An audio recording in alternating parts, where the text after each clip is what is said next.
qui vit au siècle des siècles. Est-ce qu'on peut pousser des cris de joie?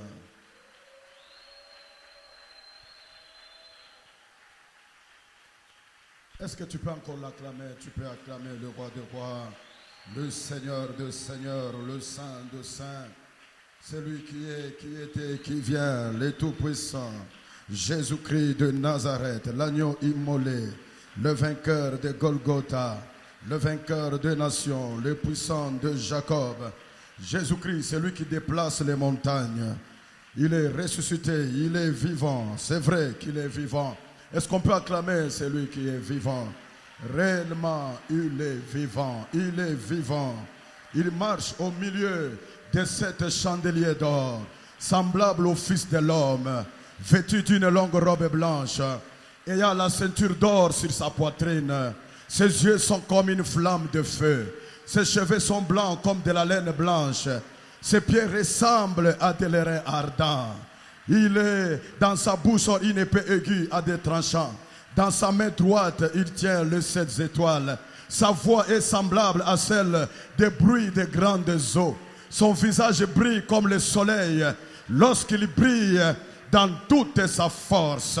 Est-ce qu'on peut acclamer cet homme, l'homme de Galilée? Oh, les lys de la vallée, le pain de vie qui est descendu du ciel. Bien-aimé, il est celui que j'ai dit, il est le même, hier, aujourd'hui et éternellement. Le Dieu de NCD, le Dieu de l'apôtre Jean-Clément Diambilay, il est ici, il est ici. Je dis qu'il est ici, il est ici. C'est lui qui marche même sur les eaux, il est ici. Jésus-Christ de Nazareth. Alléluia. Père, bénisse ce moment de la parole. Qu'elle soit ointe d'une onction fraîche. Il est écrit, c'est poussé par le Saint-Esprit que les hommes ont parlé de la part de Dieu. Parle-nous, édifie-nous, Père. Je prie que tu ouvres l'intelligence de ton peuple. Rends-les aptes à comprendre, à saisir la parole, en leur accordant le cœur de chair. Au nom de Jésus, un cœur sensible. Tu as envoyé la parole et la parole est guérie.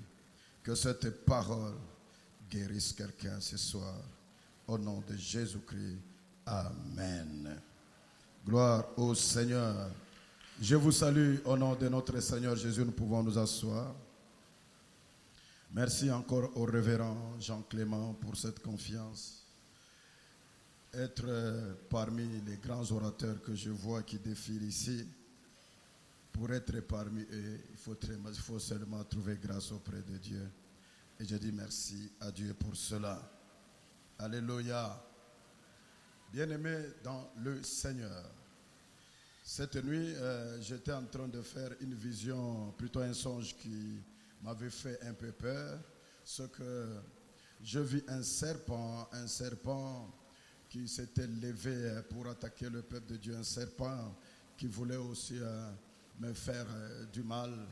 Mais ce que j'ai beaucoup aimé dans ce rêve, c'est que Dieu nous a donné la victoire sur ce serpent.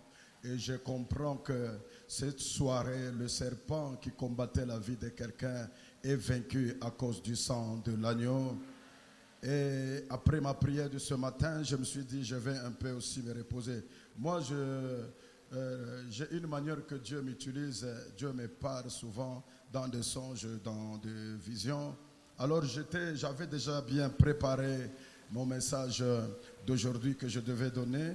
Alors pendant que j'étais en train de dormir, alors je reçois un songe. J'étais devant vous et j'étais en train de vous dire que c'est votre temps. Et j'ai déclaré, c'est votre temps. Il y a des choses que j'étais en train de dire. Et en me réveillant, Dieu m'a fait grâce. Je me suis réveillé avec cette pensée claire. C'est ainsi que j'ai pris le temps d'écrire ça ce matin. Et puis de l'envoyer quand même plus tard à la presse. Et alors, c'est ainsi que je vais dire que la prophétie marche avec le temps. Bien-aimé dans le Seigneur, je t'annonce la bonne nouvelle. Tu es dans ton temps. NCD, Dieu a inauguré un temps nouveau pour toi. Je dis, Dieu a inauguré un temps de gloire pour toi. Vous êtes une église spéciale. Si Dieu peut parler sur une église, c'est que cette église est dans son cœur. C'est que cette église est dans le dessein de Dieu. Je vous assure, vous êtes une église bénie. Vous n'êtes pas sur une mauvaise adresse, vous êtes sur une bonne adresse. Soyez heureux de faire appartenir de cette église. Je dis, soyez heureux de faire partenir de cette église et soyez heureux de participer à ces programmes. Alléluia. La prophétie marche avec le temps. 1 Samuel chapitre 16 verset 6 à 13. Je voulais écouter cette maman, c'est toi donc qui lis. Tu as une voix extraordinaire. Je pensais que c'était une blanche, c'est une africaine. Allez-y maman. Lorsqu'ils entrèrent, il se dit en voyant Eliab, certainement loin de l'Éternel est ici devant lui. Et l'Éternel dit à Samuel, ne prends point garde à son apparence et à la hauteur de sa taille, car je l'ai rejeté. L'Éternel ne considère pas ce que l'homme considère. L'homme regarde à ce qui frappe les yeux, mais l'Éternel regarde au cœur. Isaïe appela Abinadab et le fit passer devant Samuel. Et Samuel dit, l'Éternel n'a pas non plus choisi celui-ci. Isaïe fait passer Shama, et Samuel dit, l'Éternel n'a pas non plus choisi celui-ci. Isaïe fit passer sept fils devant Samuel, et Samuel dit à Isaïe, l'Éternel n'a choisi aucun d'eux. Puis Samuel dit à Isaïe, sont cela tous tes fils? Et il répondit, il reste encore le plus jeune, mais il fait paître les brebis.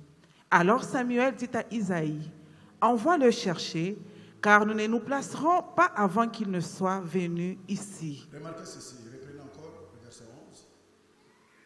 Remarquez ici, reprenez encore. Puis Samuel dit à Isaïe, sont cela tous tes fils? C'est Samuel qui pose la question. Il pose à un père. Un père qui oublie son propre fils. Comment? Et il répondit, il reste encore le plus jeune. Pourquoi il ne dit pas que c'est David? Il doit dire c'est le plus jeune. Il doit dire j'ai encore un fils qui s'appelle David. Il est le plus jeune, n'est-ce pas? Mais regardez, il n'a pas cité son nom. Comment? Mais il fait paître les brebis. C'est un berger, un homme inutile. Comment? Alors Samuel dit à Isaïe, envoie-le chercher, car nous ne nous placerons pas avant qu'il ne soit venu ici. Dise, je ne me placerai pas. Mais il dit, nous ne nous placerons pas avant qu'il n'arrive. Comment? Isaïe l'envoya chercher. Or, il était blond, avec de beaux yeux et une belle figure. L'Éternel dit à Samuel, lève-toi, oins-le, car c'est lui. Lève-toi et oins-le. En d'autres termes, lui, il est supérieur que par rapport à toi. Lève-toi, oins-le. Car c'est qui? C'est lui. Celui-là aujourd'hui, c'est toi. Aujourd'hui, celui-là, c'est toi ce soir. Oui, maman, continue. Samuel prit la corne d'huile, éloignit au milieu de ses frères. Éloigné où? Au milieu de ses frères. Au milieu de ses frères, oui. L'Esprit de l'Éternel saisit David. À partir de ce jour et dans la suite, Samuel s'éleva et s'en alla à Rama. Est-ce qu'on peut acclamer la parole? Est-ce qu'on peut acclamer la parole? Asseyez-vous, mes chers bien-aimés. Je vous aime beaucoup. Je suis sûr que vous m'aimez aussi. La prophétie marche avec le temps. Nous devions savoir qu'il y a un temps pour chaque chose. Selon la division de ce temps, il n'y a pas un temps qui domine sur l'autre. Ils sont établis d'une manière équitable. Le temps. Et quand on parle de la saison c'est tout simplement un temps qui inaugure un autre temps. Les saisons changent et chaque saison a ses réalités. Les saisons ont les autorisations et les saisons ont également leurs interdictions. Nous qui vivons en Europe, il y a, par exemple, dans l'hiver, il y a des choses que tu peux faire et il y a des choses que tu ne peux pas faire. Les saisons autorisent certaines choses et les saisons interdisent certaines choses. Je veux dire à quelqu'un qui est ici, Dieu t'a créé avec un but. Dieu t'a créé avec un projet. Mais quand tu es arrivé sur la terre, tu n'as pas commencé avec le projet de Dieu. Certains parmi nous ont commencé avec la souffrance. Et quand j'ai assisté à l'accouchement de mes enfants, la première chose que je remarque, l'enfant naît toujours sale. Il faut le laver. La vie commence toujours par la souffrance, par les difficultés. Peut-être toi aussi, tu as commencé ta vie par la souffrance. Tu as commencé par des pleurs. Tu as commencé par la confusion, par un temps noir où tu ne sens rien, tu ne vois rien dans ta vie, tu ne brilles pas dans ta vie. Chers amis dans le Seigneur, ce n'est pas parce que tu n'es pas dans le plan de Dieu. Mais bien aimé, quand quelqu'un passe par le temps difficile, il ne croit pas que quelque chose arrivera dans sa vie. Mais c'est que tu ne sais pas, même quand tu commences ta vie dans le temps noir, c'est que tu as déjà commencé ta journée. Parce qu'en réalité, la journée ne commence pas le matin, le jour commence le soir. C'est pourquoi la Bible dit, il y a un soir, il y a un matin. Ça fut le premier jour. Tout commence toujours par le noir. On a commencé la vie, chacun de nous, en ne voyant rien. On commence avec les problèmes. Mais laissez-moi vous assurer, on terminera un jour dans la gloire. Car il y eut un soir, il y eut un matin. Le soir, tu ne vois rien, tu tâtonnes, tu ne touches à rien. Chers amis, c'est comme Pierre qui pouvait dire, toute la nuit, nous n'avons rien eu. Toute la nuit, nous n'avons rien eu. Pourquoi Dieu veut que nous parlons du temps ce soir? Pourquoi Dieu a choisi ce thème? Je voulais dire à l'église, si Dieu veut agir dans la vie de quelqu'un, Dieu passe par trois choses. Si Dieu veut agir dans la vie d'une personne, dans un ministère, dans une église, dans une famille, Dieu utilise trois piliers. Le premier pilier, Dieu va créer une circonstance. Je voulais dire à NCD, les 50 jours ici, Dieu a créé une circonstance pour nous faire du bien. Quelqu'un a raté l'occasion de dire un amen. Le deuxième pilier que Dieu utilise, s'il veut accomplir sa mission, s'il veut accomplir son plan dans la vie de quelqu'un, Dieu va se choisir une personne par laquelle Dieu va passer. Chers frères et sœurs, et ici j'ai vu le tableau de nombreuses personnes qui vont intervenir ici. Et laisse-moi te dire, Dieu passera par une d'elles pour accomplir son plan dans ta vie. Et la troisième chose que Dieu utilise pour accomplir son plan dans la vie de quelqu'un, c'est ce que j'appelle le temps. Quelqu'un peut dire très fort avec moi, le temps. Très fort. Alors, il y a deux types de temps sur la terre des hommes. Il y a deux types de temps. Il y a le premier temps, comme connaissent les théologiens, le premier temps, c'est le temps chronos. Cela veut dire tout simplement le temps que nous pouvons lire. C'est comme l'horloge, c'est comme le calendrier. Ça, c'est le temps chronos. Et le temps chronos se répète. Cette année, il y a un janvier. L'année passée, il y avait un janvier. L'année prochaine, il y aura encore un janvier. Il y a un lundi, il y aura encore un autre lundi. Il y a un mardi, il y aura encore un autre mardi. Le temps chronos, c'est un temps qui se répète. Mais il y a encore un autre temps. C'est le temps que nous appelons le temps kairos. Le temps kairos, c'est quoi? C'est le temps tout simplement marqué par Dieu. Le temps kairos n'est pas comme le temps chronos qui se répète. Non, non, non. C'est un temps que Dieu a arrêté pour faire quelque chose dans la vie de quelqu'un. Je viens annoncer à NCD, tu entres dans ton temps. Dieu a un temps marqué pour changer ta vie. Dieu a un temps marqué pour changer ton ministère. Dieu a un temps marqué pour changer la vie de ta famille.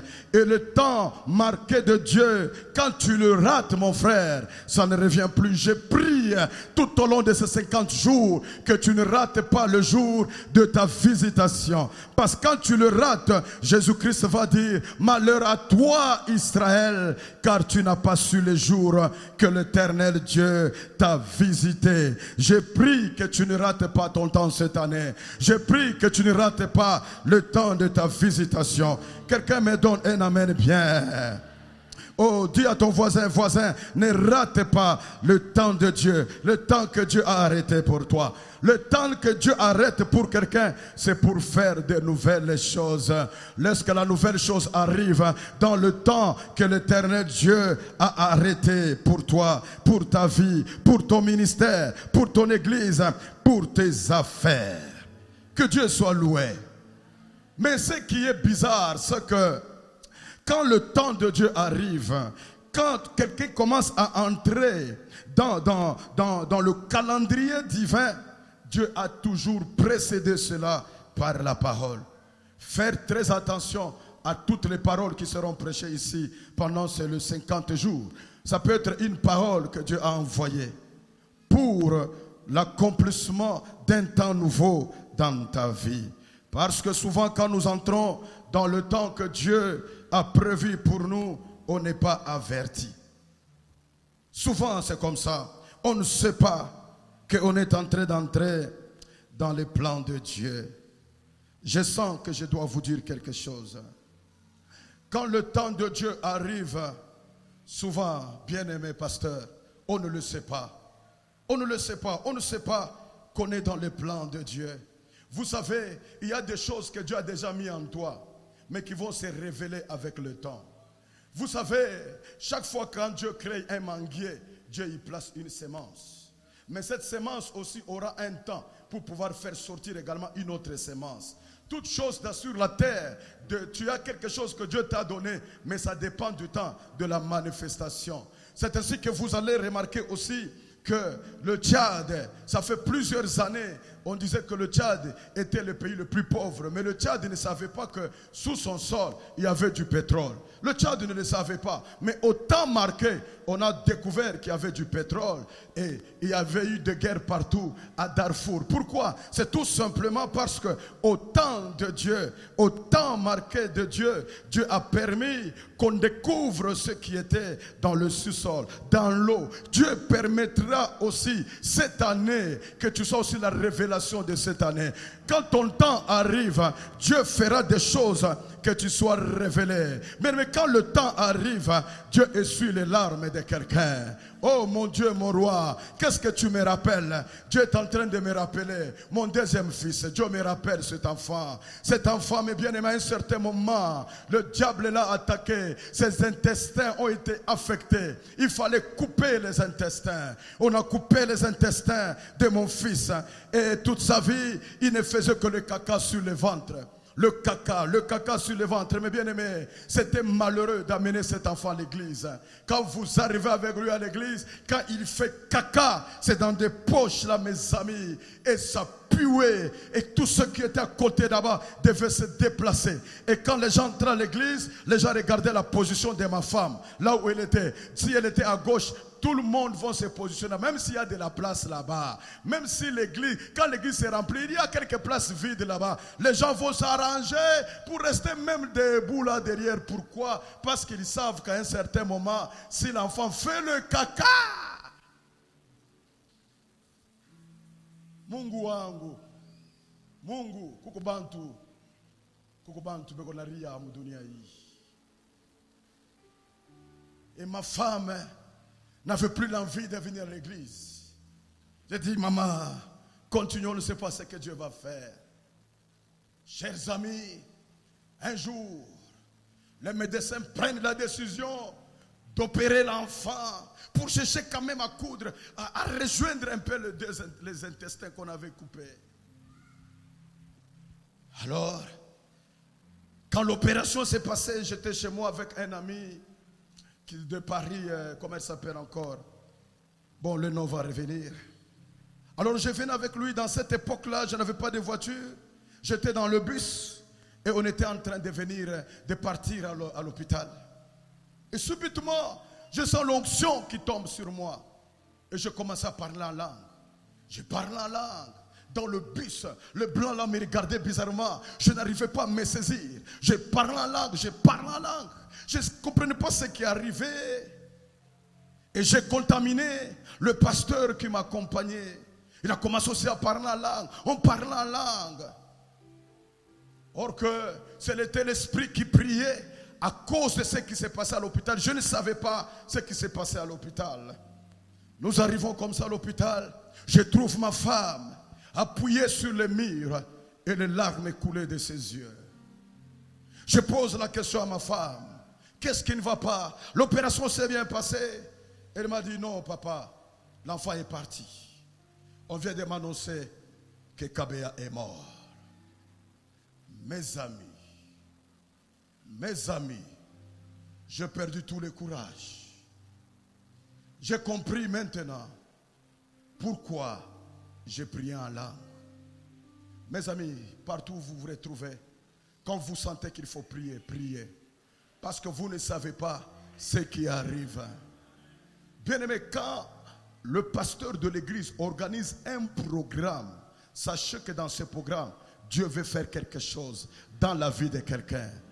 Bien-aimé, apprenez à prier. Le matin, priez. À midi, priez. Le soir, priez. Même toute la nuit, priez. Trop tôt le matin, priez. Mes chers amis, moi je commence mon travail à l'école à 7h40. Mais à 4h du matin, chaque jour, je suis debout avec ma femme pour prier, pour prier, pour prier. Mes amis, apprenez à prier.